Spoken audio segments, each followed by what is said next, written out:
Hello, I'm Brenda Murray and this is Studio 56. And today our wonderful friend Bryan Jernigan is going to be doing a free pastel demo. If you're new to Studio 56, you should know that in addition to hosting free interviews and free demos with artists, we also produce online workshops for artists and we organize vacation workshops for artists. We still have tickets available to some of our upcoming gorgeous vacation workshops coming up in 2025. We're going to be in Costa Brava with Bryan for a pastel workshop in April. And we'll also be in Provence in April with Sebastian Thoman, who's a watercolor painter. We'll be in Milan, Italy with Hazel Sohn in May. And she's also doing watercolor. And in June, we'll be in Umbria, Italy, the hilltop villages of Italy with Gary Goretz. And he's going to be doing a workshop in gouache. And then in Bruges, we'll be in Bruges in September with Hazel Sohn, again in watercolor. And you can find out more about our vacation workshops on our website, www.studio56boutique.com. Let me tell you a little bit about Bryan. Bryan is an internationally collected, award-winning artist who works primarily in pastel, acrylic, and oil. He's been working in pastel for 15 years. He regularly offers workshops and classes, and his work is held by public and private companies and individuals in the US, in France, the United Kingdom, Brazil, and Japan. Let's bring Bryan into our call.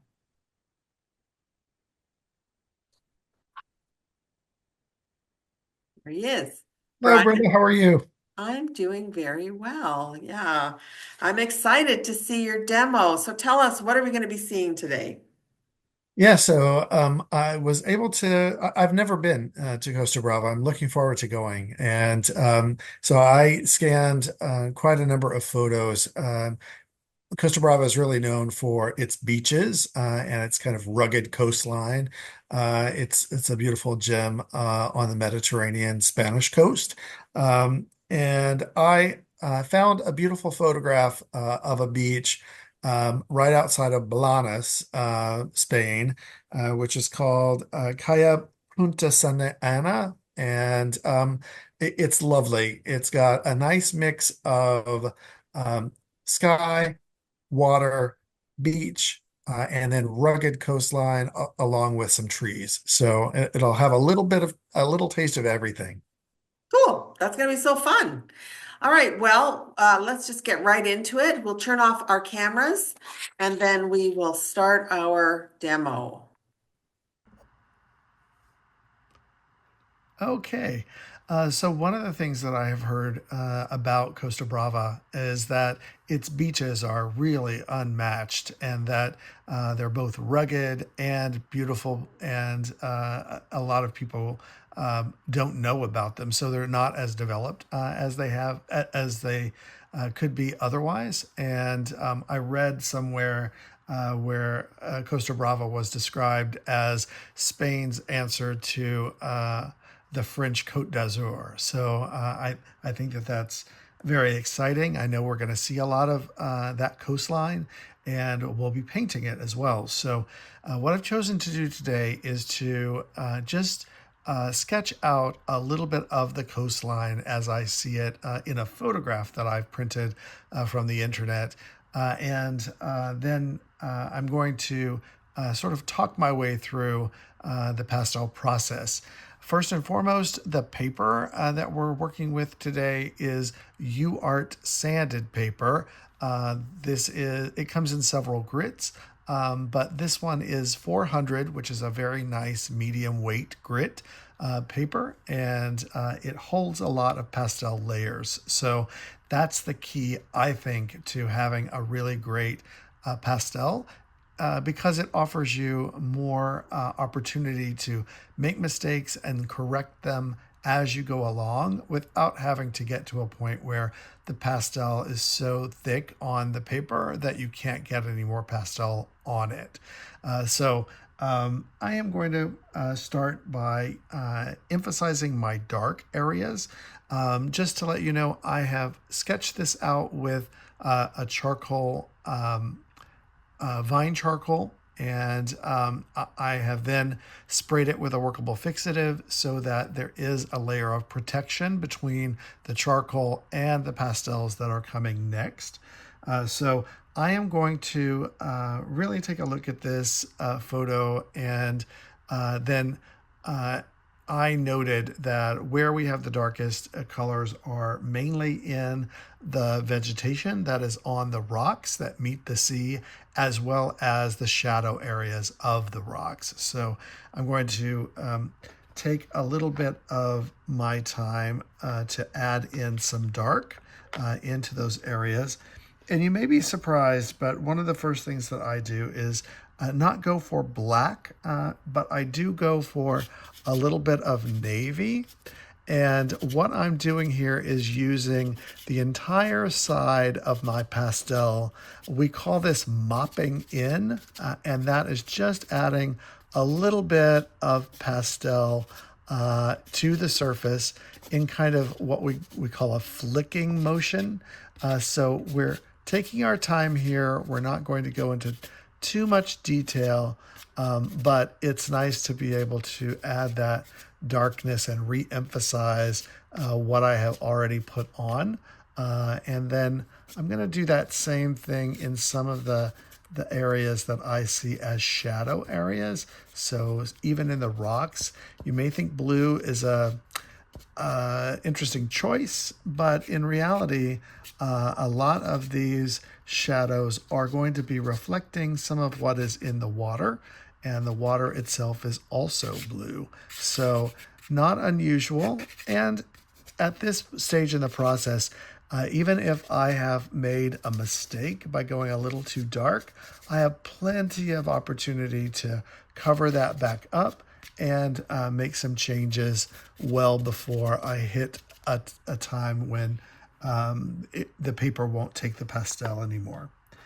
So I'm going to move over to a little bit, graduate up in color, but kind of modulate the value just slightly. I see a lot of opportunity to get in a little bit of this ruddy red color into the vegetation. These are trees on the sides of the mountain, but they're also, as you'll see as I develop this, you'll see that there are also areas down here at the bottom that are much more rocky, and there's a lot of red that is in the rocks themselves. So I think I'm going to continue to add just a little bit of this as a base in the vegetation itself. I could add a little bit to some of the shadow areas just to add balance in other parts of the painting. They always say if you do it in one part of the painting, you want to make sure that it shows up in another part just for balance and equilibrium. And it's only now where I'm going to start to add in a little bit of this deeper green color. The vegetation in these trees and on the sides of these hills are pretty dark to begin with.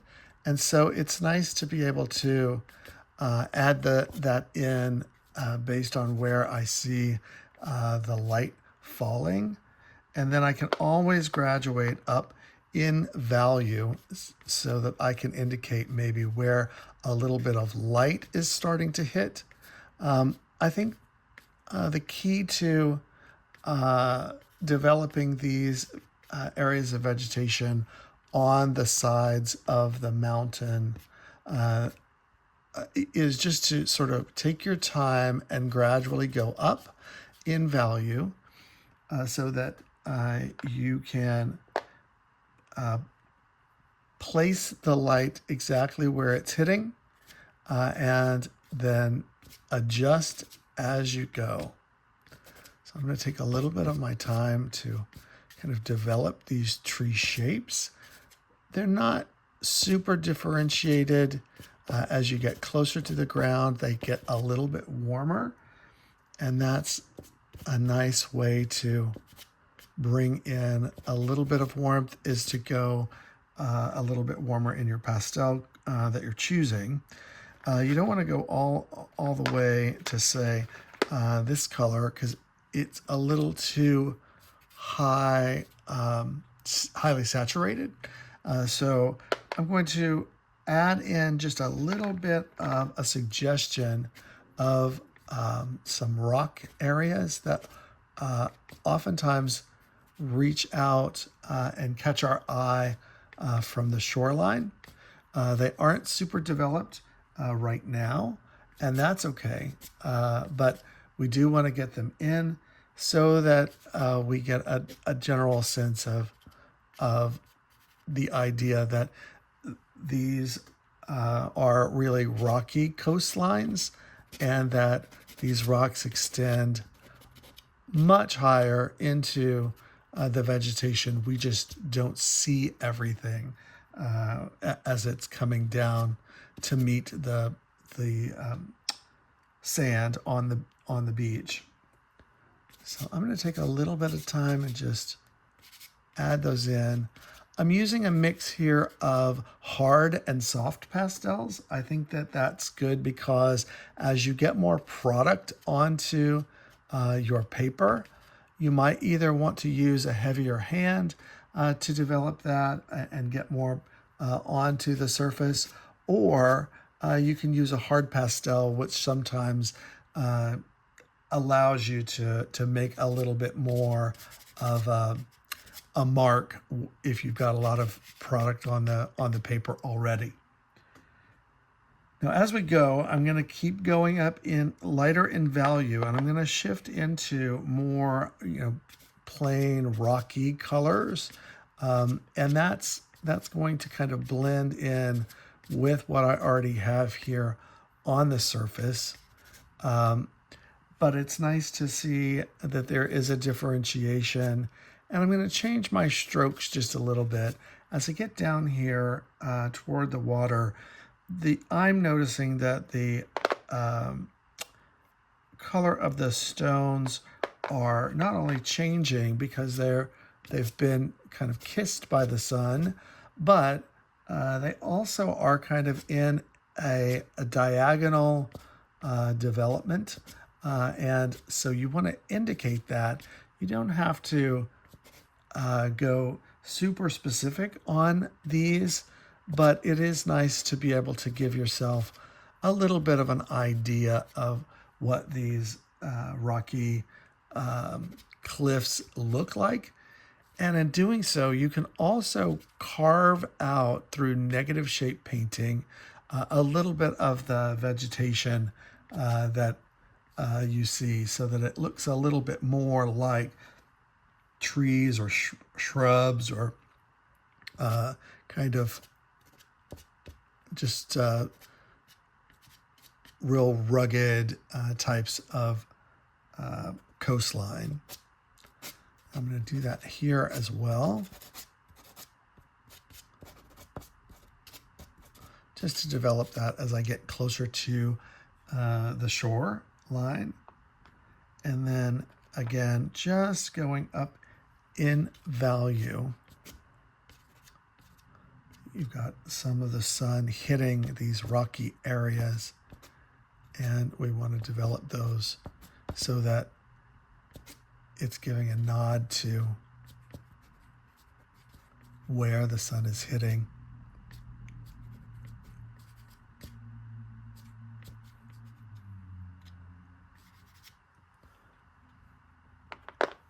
And I think I'm going to go back into the trees and just add a little bit of warmth into the areas where I feel like the sun is hitting, just kind of right on the edge of those of that tree-lined mountain. And the beauty of pastel is that you can just go right over some of what you've already put on. And it tends to mix just a little bit. You can mix with your brush in with your finger a little bit, but it's not all that necessary right in here. You just want to give the impression that there's getting to be a little bit of warmth right where the trees are at the edges of this outcrop. And go ahead and add in a little bit of, this is actually kind of a separate area right on the top of this little separate rocky area. And to differentiate just a little bit, I'm going to add a little bit of cooler color of green right in here, so it kind of reads as more in shadow. Oftentimes we're looking for what parts are of our subject are in shadow and what parts are in light. And I feel like that's a pretty good place. I'm going to build up a little bit of this rocky area with a little bit of gray. It's kind of a blue-gray that we have here. And then just a little bit in here, which is helpful to indicate where maybe some of the leaves are showing or are shading the rocks themselves. And I can always go back in and re-emphasize that. Back here in the back, there's another kind of cove. It's further in the background, as you can tell. And so in order to simulate that distance, that aerial perspective, things further back are cooler and they're also a little more muted in their color palette. There's definitely a little more of this shoreline that we've been discussing, but it's further back and it's a little bit darker. So I want to just add in a little indicator of where that is right now. We don't have to do any more than just a few marks to show that there is a coastline and that those leaves that are on the coastline further back are indeed, way back there. So I'm going to add in a little bit of a cooler green. I did put this in the one that's closer to us that I just sort of worked on, but it's actually further back, so I want to have more of that and less of the warm greens that are in the background. I can even add in just a little bit of gray to show movement in the back. We do still see it, but again, it's much more muted as opposed to something that is a little bit darker. A little bit warmer here in the foreground. So that's probably just enough of an indicator that that's further back. We could also just sort of lighten up some areas just slightly to indicate that there's other trees that are back there and that they're making, we're able to distinguish them, but the color changes that we have in the large form that's right here in the front is going to be a little bit more, we're going to be able to see that a little bit better because it's much closer than this one back here in the background. So I think that that's going to do it for back here for right now. I'll come back to this and I will take a look at it and make sure that I like this color, so I might just go ahead and add some in as kind of a transitional color between some of the rocks that we see. It's kind of a nice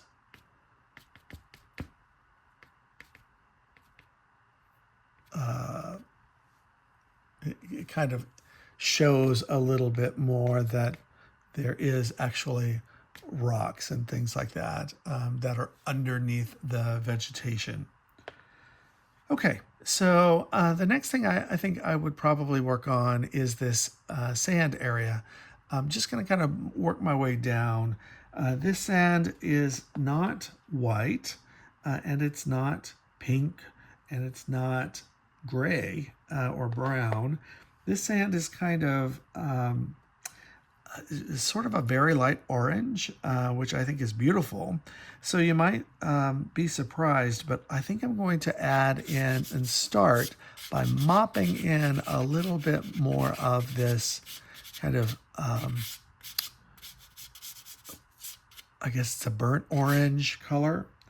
And I think it's really nice and will play well with the other colors that come on top.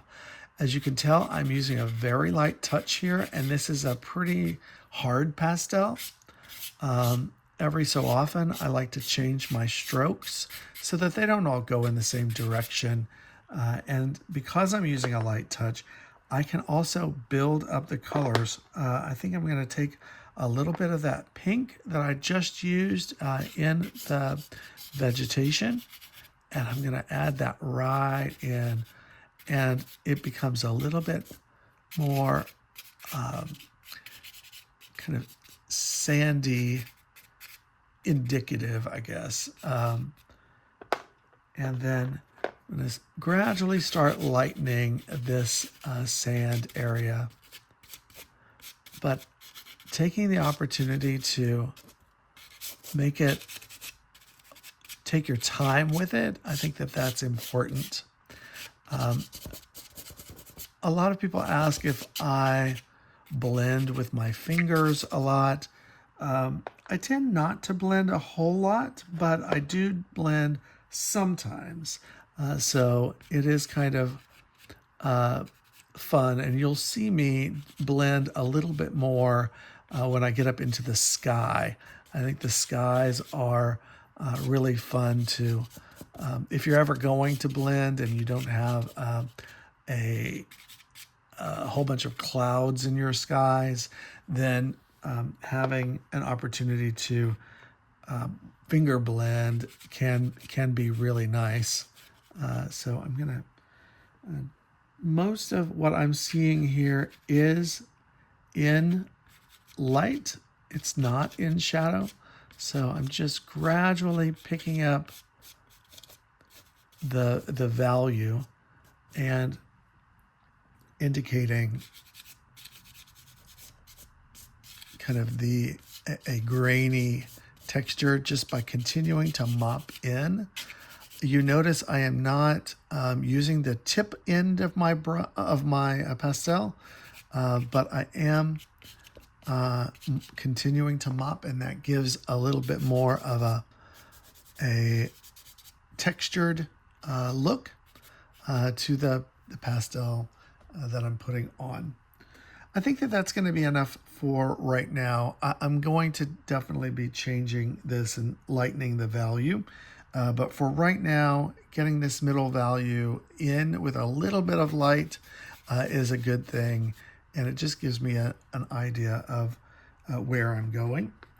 I am going to make a little bit of a darker mark every so often, just to remind me that this is an outcrop and that I need to come back and differentiate that from the rest of the sand area.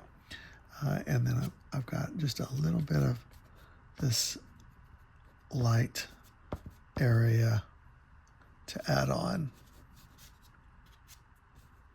Anytime you put a light next to a darker color, it does kind of draw your eye because of the contrast. So I'm going to continue to work on that. just a little bit. And as I have this in my hand, I'm going to go in and just add some light into these areas. I don't want them all to be the same height, but they are sort of in the photo that I'm working from.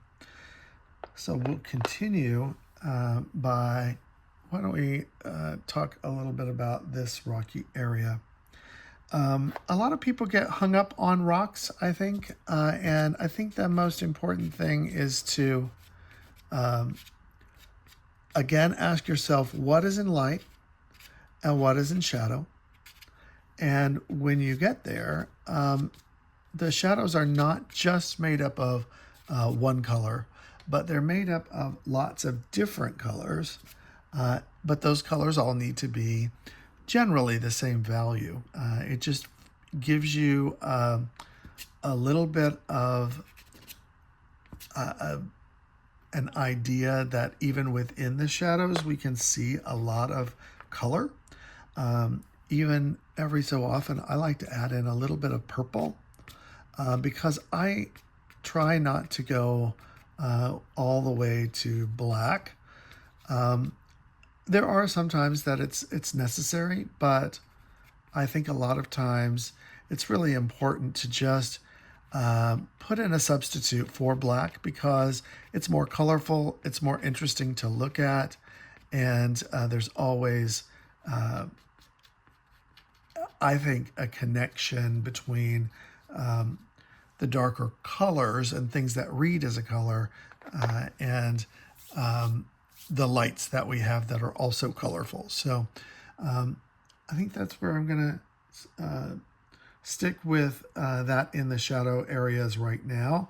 But I'm going to address this area just a little bit.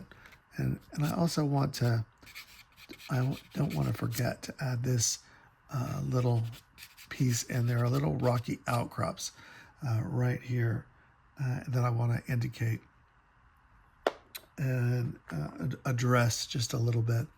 As you get closer to the light area, I pick a lighter dark, if that makes sense, just because you start to get a little bit of light creeping into that shadow area, and so it acts as a nice transitional color.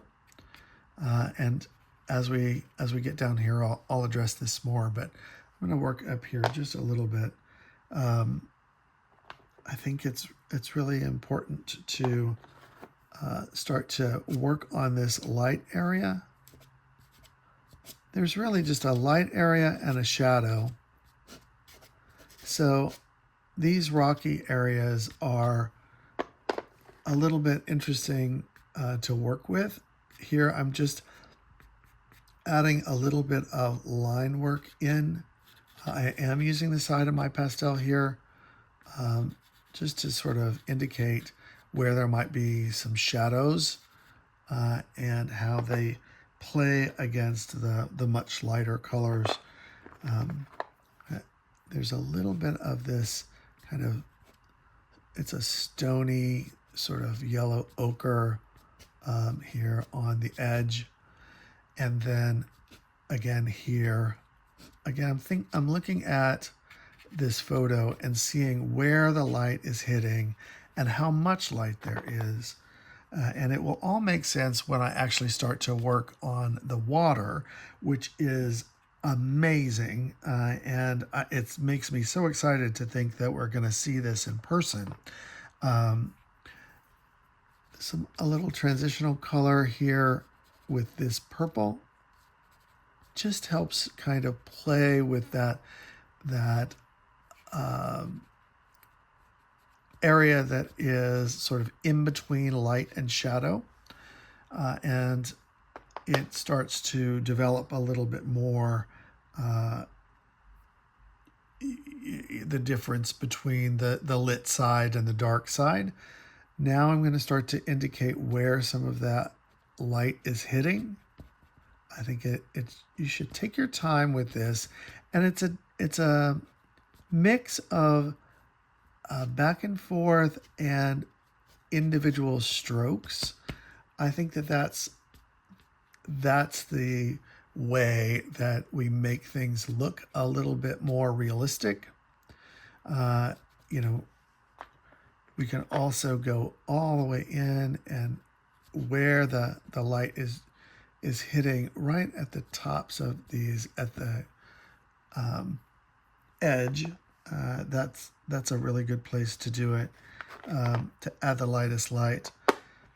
We can even bring in a little bit of blue because there is a little bit of a transition between that sort of peachy color and that lightest light, which is kind of a yellow that's happening there. And I think that would be really important to get.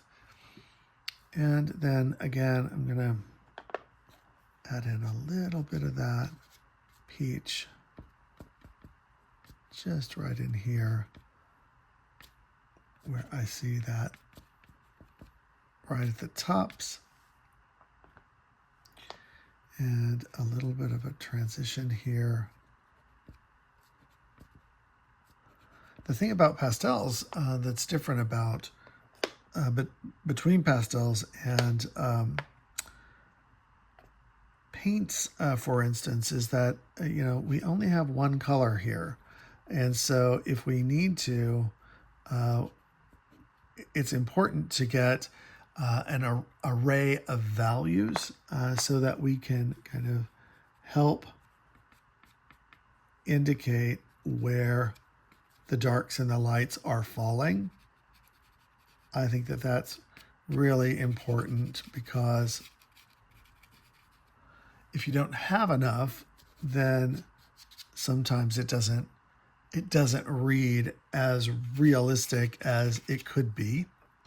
And so I think I've teased you long enough. I'm going to start to add in a little bit of this water, and it is truly just incredible. I'm going to start with a deeper color down here, closer to us, closer to the foreground. And you might think that that this water is always going to be a horizontal stroke, but in reality, it's a little bit of everything, and that's the beauty of it. Where these areas are in darkness on the rocks, I am adding a little bit of that dark as well, just to help me move from one color into another. This color is just a nice transitional blue. It's the watercolor in Costa Brava is just amazing, and I think that it's a really nice way to be able to show you, give you a little taste of what the colors can be. And then as we get closer to the shoreline, it's actually going to get a little bit lighter, and that's simply because it's coming up onto the shore, and clearly it's shallower water, more shallower water, and so you get a little bit of a lighter value as you get closer to the shore. So again, using that light touch, you can really kind of help indicate exactly where that water is coming up, and then what is happening around it. So this is actually coming up on the other side, on the shore side of these rocks. So I'm going to keep going with that lighter color, and it's actually mixing a little bit with that beautiful sand color.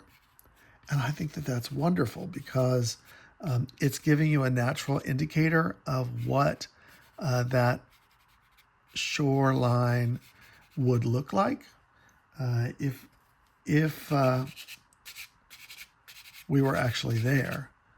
It's just kind of a nice beautiful option for us to explore. And I'm going to add in a little bit of pink right in here, right as it's coming up to the shore, to kind of mix in and make sure that that is a nice transition. And then we have a little bit more of the shoreline right back in here.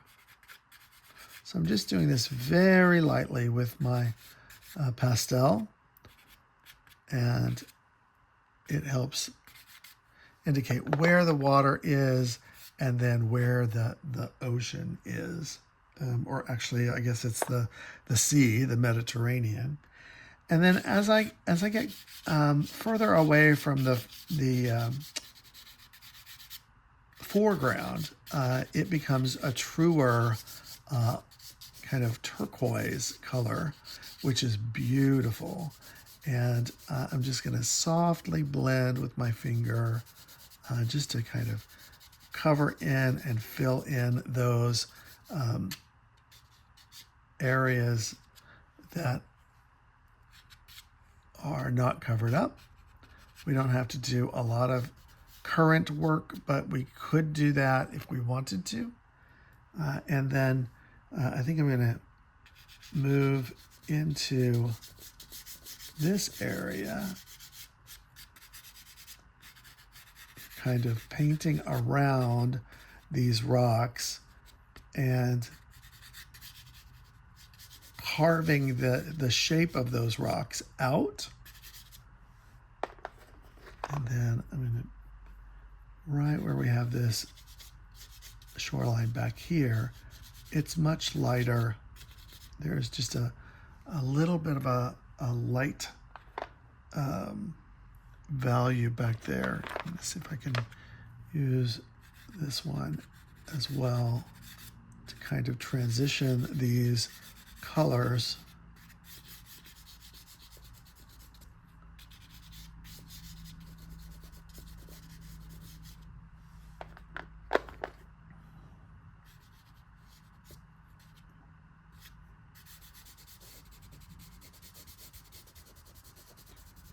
That's nice.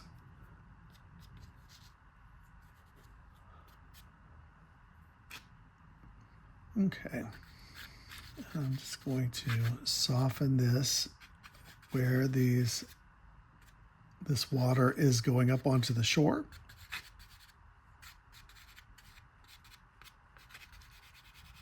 And you'll notice sometimes I do a little bit of over painting over my sketch, and that's by design, so that if for some reason I need to carve in or not paint right up to the marks that I've made, I can overpaint a little bit, and then I can always come back and address any sort of holes or lightness of the paper that's showing through, because again, these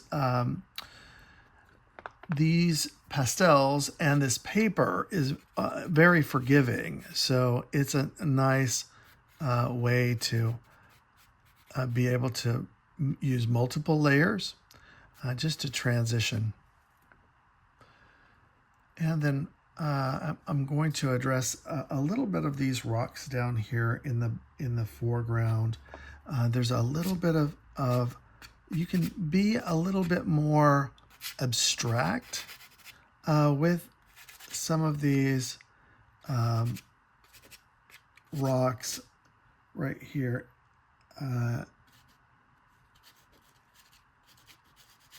Because it's not our focus, it's not our focal point, but it is nice to be able to sort of indicate that this is yet another rocky outcrop. And while I'm doing it, I just want to take a little bit of this and just indicate that there's a little bit of the rocks underneath the water that's going up onto them. And then also, while I'm at it, I might as well just indicate a little bit of spray or a little bit of a crash where we're right in the front, and that water is kind of hitting the rocks that are there. They kind of run into them a little bit. And then I'm going to go ahead and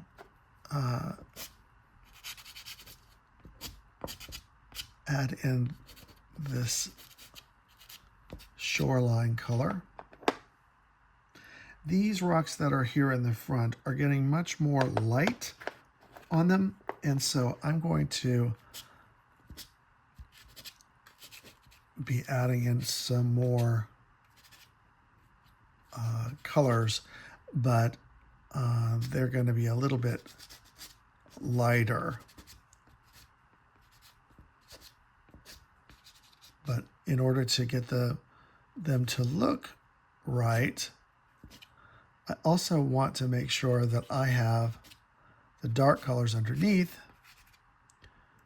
so that I'm indicating that they're natural. There's greens in here.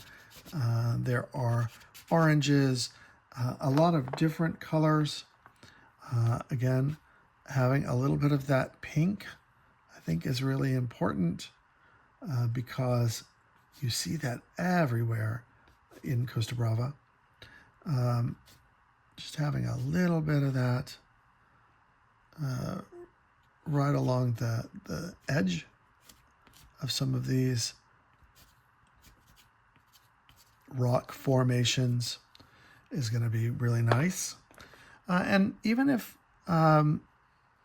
you haven't quite got that shadow side exactly right, with pastel, you can always add in a little bit more of the dark right on top, and it will still work for you.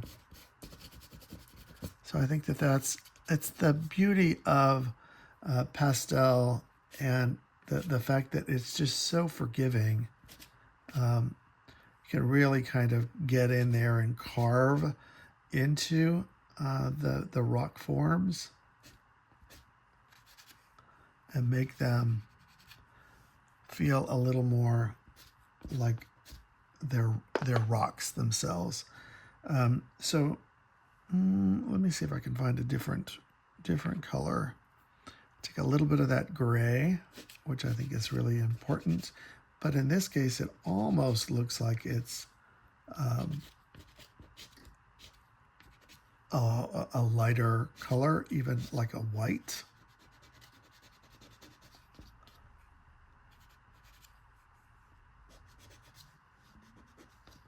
And we just gradually build these up so that we can show this kind of rocky nature of the Costa Brava coastline.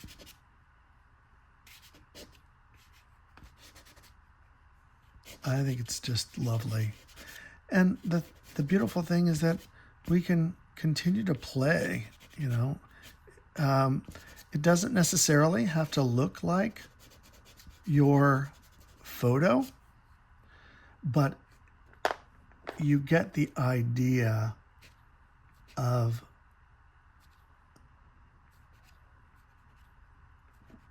what these rocks look like. And I always say, nature is the most forgiving for us artists, because a lot of times, we could never replicate what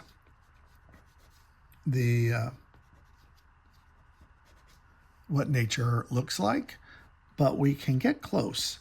And sometimes it's just in fiddling around that you get a nice look, and it feels a little bit more realistic.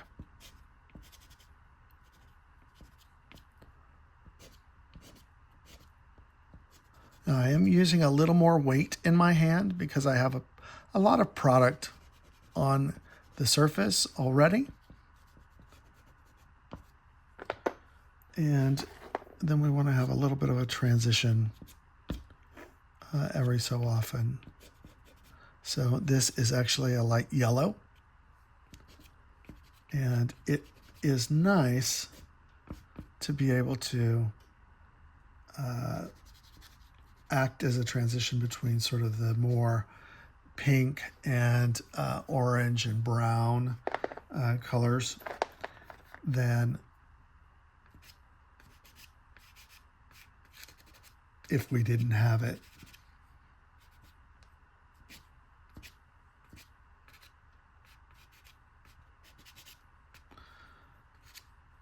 And just having that, those nice colors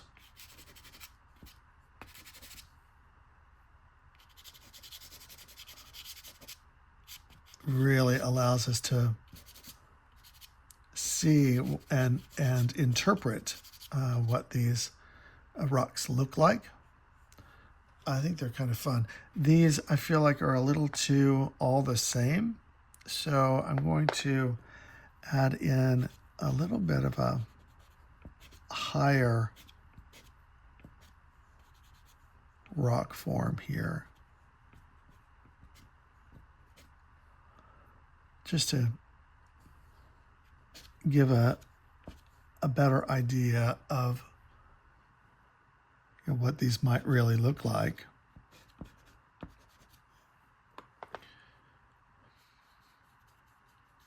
Just a slight little blend every so often is a really good thing. And I can even add in some blue to liven up these shadows.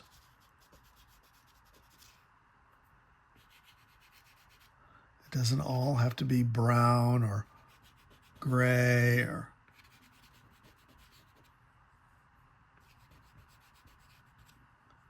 it can be, these are oftentimes craggy. So just having a little bit of a fun time with your mark making can be really important. Yeah, I think that's nice. Yeah.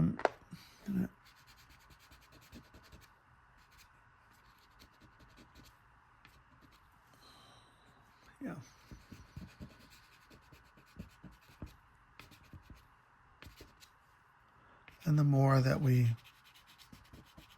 play around with them, the more you can see sort of the crags and the individual marks that can indicate that those are, really tough looking rocks and that they're not all super smooth but they've been out there for a while, for hundreds and thousands of years. Now, I'm going to go ahead and start with the sky. The sky is the lightest part generally as we do that in pastel. And so I'm going to start a little bit. I have to be very careful. I'm going to come up to the colors that are already there, but I'm not going to touch them right away. I find that if you do, then you start to mix darker colors into the sky and they can get a little muddy. And that's not really what we want. But what I think is really interesting is how we can then come back and add a little bit of that vegetation color where the sky is, and because it's slightly darker, it can really be a nice transition and take care of any sort of paper color that we're seeing. And I think that that's going to be lovely. This sky is actually, it's just incredible. It's so blue that typically with skies, We find that in a typical sky, the darkest colors are right at the apex of your paper, and the lighter colors are down by the horizon. So I am going to take a little bit of this and just go straight in and just indicate where you might be able to see a little bit of sky holes. That also makes things really interesting to look at. You want to manage those by changing up the stroke that you're using, and it doesn't take a lot of them to mimic the sky holes that you would see. So I'm going to go over this sky again with just a little bit of color so that it's not very stratified, but that it's a nice mix of colors that then transition. This is probably one of the only areas where I do a little bit of finger blending. In my photograph that I'm looking at, there are no clouds in the sky, which I'm sure we are going to experience when we go to Costa Brava. And so it's a really beautiful, just sort of light and bright and cheerful color scheme. And by blending a little bit with your finger, you can get really nice, soft transitions, which I think are wonderful.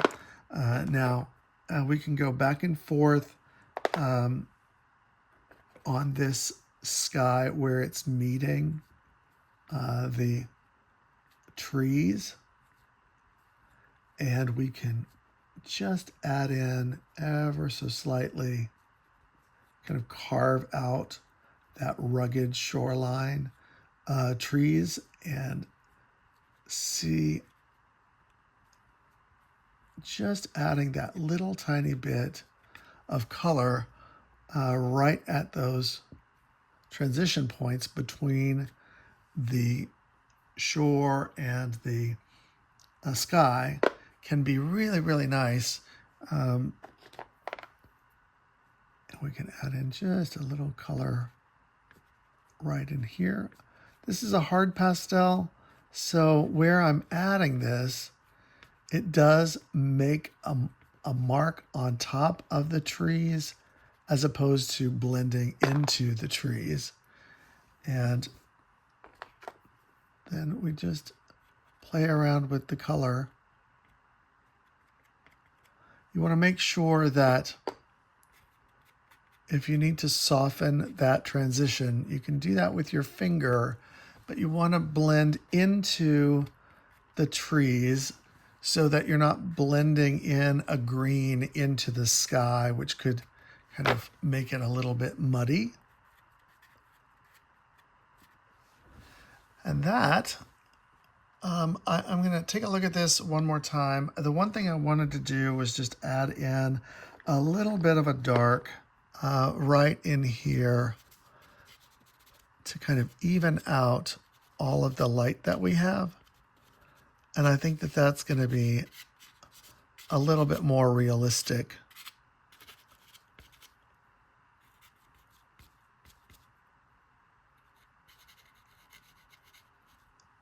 And then we can come back and add in a little bit of light right in here where the sun would naturally be touching this area. I think that's pretty nice. Maybe just a little less of a hard transition and a little bit more of that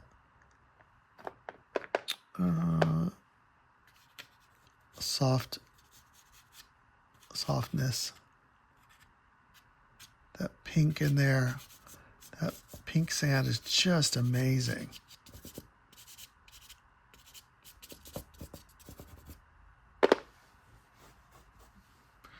I like that. And you can see those mottled colors that are under there.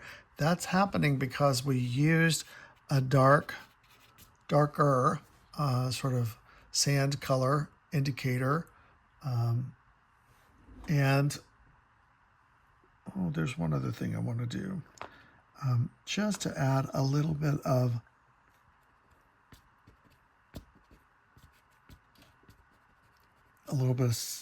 spray, sea spray right there, because I think that that's beautiful, and maybe even red a little bit right here.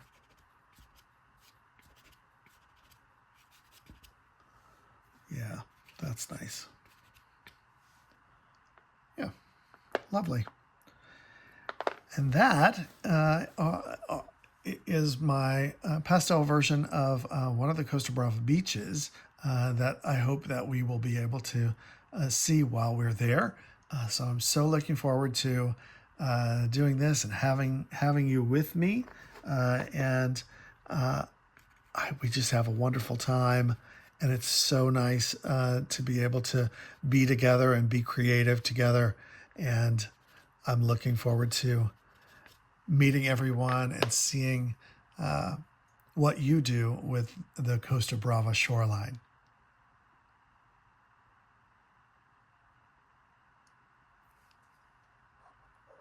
Hey, Bryan, that was fantastic. Lovely. Thank you very much. That's great. Yeah. So great job talking and making art at the same time. That is not easy. I know I do it every week for my weekly tutorials, but sometimes you're making art and then you're talking and a word is just a very simple word is gone right out of your head.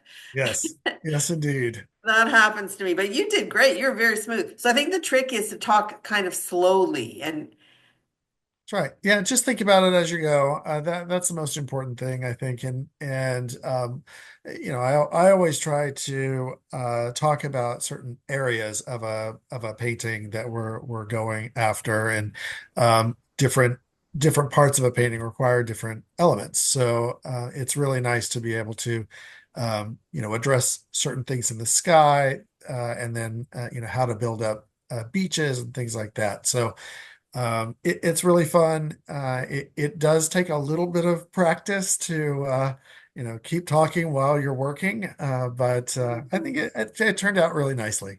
yeah, no, you did great. That was beautiful. Yeah. So let's just see if we have any questions here. If people want to type it in the Q&A box, that would be great. So Karen is saying, well, she's had some audio problems. I didn't have audio problems. I hope it was solved. Leonie says that was amazing. So nice to see the layers.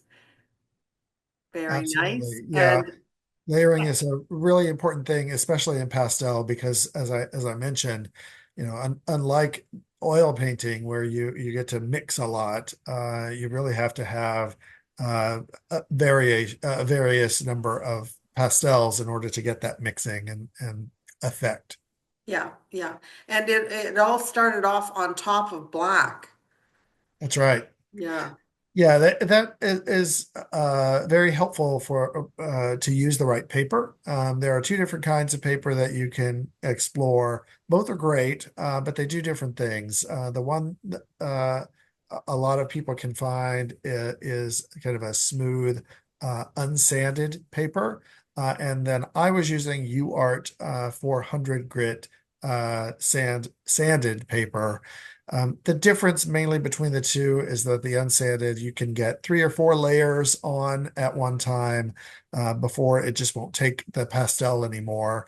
But with the sanded paper, which I recommend, you can go up to 20 layers before you ever have to worry about, it not taking the color anymore. So it's very forgiving in that way. It allows you to experiment a little bit, and if the experiment goes awry, you can always go back into something much more traditional or where your confidence level lies.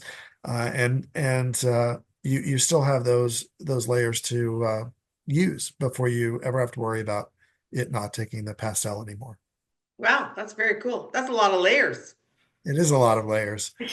It's a really great surface to work on, and I oftentimes let people practice between the two different types, and almost all of them come back to the sanded paper because it's just it gives them the effect that they're looking for. Yeah, yeah, yeah. So Pat is asking if you happen to have the original photo that you were working from. I do. I'm happy to share that with you after the call. And then if you can send that out or have the ability to send that out, that would be great. I'm happy to share that. Sure. Do you have it with you now or? I don't. I'm sorry. I Okay, wish I did. Yeah. that's no problem. So Susan is asking, do you use fixative when you're done? And she says it was a beautiful painting. Thank you so much. Actually, that's a really great question. So pastel is a dry medium, so we want to keep it dry as well. So it's really important not to fix your finished pastel. If you use any sort of spray that is even finely a fine mist, that is actually liquefying the pastel, and you don't want to work for half an hour or even an hour and get the pastel exactly the way that you want it and then spray it because then it literally turns everything dark. Oh, So what I recommend is not fixing. I fix my sketch because I don't worry about that. I'm going to cover it up. But I don't fix anything at the end. I typically just, when I'm on travel or plein air painting, I usually just slip it into a set of acetate sheets, or even in a pinch, you can use kind of gallon size Ziploc bags, anything that doesn't have any stick to it, that's kind of slick. And you yeah. can slip those right inside, zip them up at the top, and then carry them with you. And by the time you get home, a little bit of dust might come off, but everything is very well preserved. Wow, good to know. I really don't know anything about pastels. So I'm looking forward. You're going to teach me a lot. I'm going to learn a lot this time. And I'm going to bring some. And I have some somewhere from my university days, but I might have to just start again. I think they're pretty dang stale by now. Oh, That you was know a long what? time ago. I had a friend of mine bring by a set of pastels from the 1970s, and I used those things until they were gone. Wow, wow. Okay, cool. So Kathy's asking, she says that was beautiful. Do oil pastels work in a similar way? They actually are a completely different medium. That's another great question. So I highly recommend using chalk pastels because the oil pastels are very much like oil paint. They take a very long time to dry and they're very messy when you are trying to transport them. So highly recommend soft pastels as opposed to oil pastels. Good Okay, question. all right. Interesting. And Leonie is saying, how do you pick the main base colors to start with, or is it just various things that you see in life? I think it is a mix. I have some go-to darker colors, as you saw in the demo. I always tend to re-emphasize my darks at the beginning, and then kind of move up in value, lighter values as you go along. So I always choose things like navies or deep reds or browns, even some grays at the beginning. But there is a wonderful pastel, if you can get your hands on it, called Terry Ludwig Eggplant. It's a really beautiful, dark, almost black, purple sort of aubergine color. And that's a fantastic one to substitute in for a really deep shadow without going all the way to black. Yeah, I can't remember, Brian, in the art supply list that you provided for the Costa Brava trip, Yeah, did you list specific colors or brands? definitely specific brands, but what I tell people is if you're new to pastels, which is we perfect for this workshop, um, a good medium value landscape set is great. And then if you can pick a few light colors and a few dark colors, just to make sure that you've got a nice transition between lightest lights and darkest darks, you'll be great. In the United States, we use Dick Blick brand, and it's just blick.com. Um, they sell them in what they call open stock, which is one pastel at a time that you can Oh, order. You don't have to order a whole set. right. So that's what I do. I'm lucky. I live in the Washington, D.C. area, and we have a Dick Blick store. So whenever I'm out of one or two, I just run down there and grab the ones that I need. Yeah, yeah. And I'm just thinking we're going to be doing quite a few shorelines when we're in Costa Brava. So probably people are going to want to bring all those blues and turquoises and Yes. Absolutely. Yeah, it really is a place where is a completely different color than what I'm used to here in the States. And take a look at some photographs if you're considering coming on the workshop of the area, because you will be surprised at how beautiful and intense those colors are. yeah, they are. They really are. It's a very kind of savage, wild, rocky coastline with big pine trees leaning over the water and gorgeous water. It's the Mediterranean, right? So Beautiful. wonderful. Let's see. Susan is asking, have you ever used pastel matte? Yes. Love Pastel Matte. It's a wonderful product. It's very, very similar to UArt, but it also is a little more in between the unsanded and sanded paper. It's got a velvety texture, which actually holds a lot of pastel as well. So either Pastel Matte or UArt is a great option to have. Yeah, yeah. Pastels to me, I always, to me, feels like you can easily just slip right into an impressionist style painting because very soft edges and just lovely softness, very colorful. Yeah, and as I have always said before, landscape is so forgiving because, Yeah, if a tree leans one way or the other, who's going to know except you, right? yeah, So, and that's the beauty of artistic license as well. If you notice that a tree is kind of going in the opposite direction of where you want it to be, you have the power to change that. So, you can make it work for you. that's right. Yeah. So guys, if you have any more questions, you should pop them in. Susan is asking, do you ever use pastel pencils for details? That's a good question. It is a good question. I don't use pastel pencils, but I do know that they are good to have if you are working in something with a lot of detail. So I know a lot of people do portraiture, and you're trying to get hair or eyebrows or something like that. Those are really important to have. Or pet portraits, things like that need little fine details. But the beauty of doing landscape is that we never get that detailed. So unless you're really doing something up close, I don't think you'll need them on this journey. Yeah, yeah. I think I think I would like them because I like to draw. I like the line. Yeah. And so, but everybody, people can do however they want, right? Absolutely. Yeah, they sure can. And I would say that a pastel pencil would be really terrific, especially if you're used to urban sketching and getting buildings and structures just so. That would be really terrific. And I think that there's going to be some opportunities to do some in city painting there in Girona. Yeah, yeah, yeah, yeah, there is. Yeah. All right, well, that's our last question. Um, Brian's going to be teaching an in-person workshop in Costa Brava, as we've mentioned several times, the week of April 18 to 22. And we have a few tickets left for that event, and we would love it if you could join us. We're going to have a lot of fun. If you're interested, please visit the website, www.studio56boutique.com, and go to the pull-down menu that says Travel Workshops. And also, just to let you know that we will be hosting some free interviews and demos coming up in the next next month.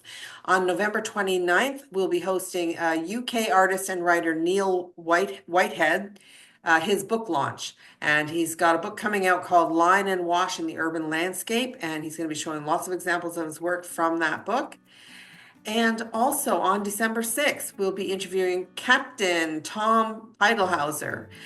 He's a Canadian, and he's going to be talking about his expressive sketching style and showing lots of examples of his gorgeous, gorgeous work.